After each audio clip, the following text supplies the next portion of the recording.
Now adjourn, and I call the member for Gilmore. Thank you, Mr Speaker. Well, tomorrow, the 21st of October, is Headspace Day, and I want to talk about some of the wonderful work that Headspace does in my electorate. Headspace Day promotes mental health literacy among people aged 12 to 25 throughout Australia. And in my electorate, Headspace has supported 809 young people throughout 2019 and 20 to better manage their mental health and strengthen their well-being. I have been a long-time supporter of Headspace because I have seen the fantastic work they have done on the New South Wales South Coast over many years. Luckily, Nowra has a full Headspace, which has supported local young people for years. But that support has never been more important than this year.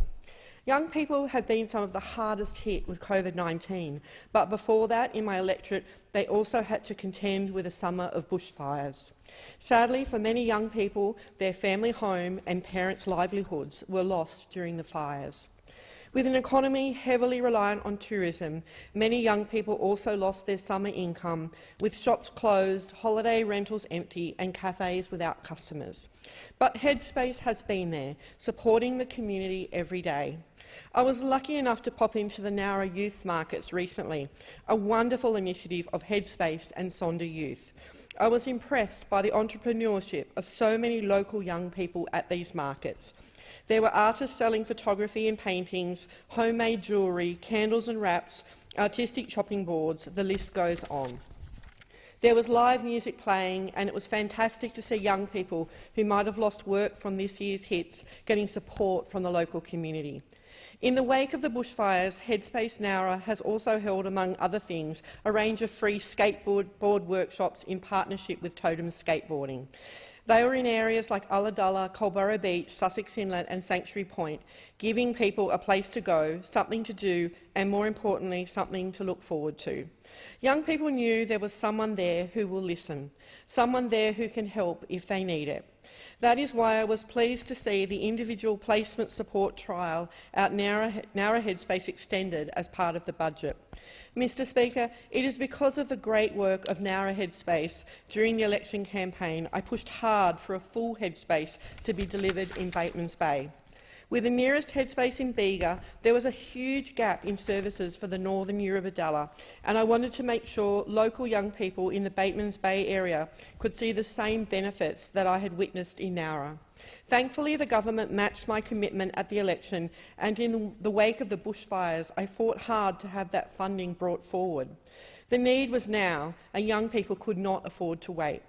Again, I was pleased to see an interim Headspace open up in Batemans Bay in the months following the bushfires, and I know they are already having a huge impact out and about in the local community.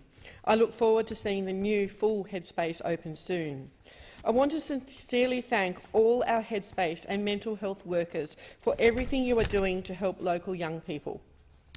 Sadly, my electorate, and in particular the Kiama and Gerringong areas, have been dealing with the consequences of mental ill health in recent months, with a spike in suicides among local young people.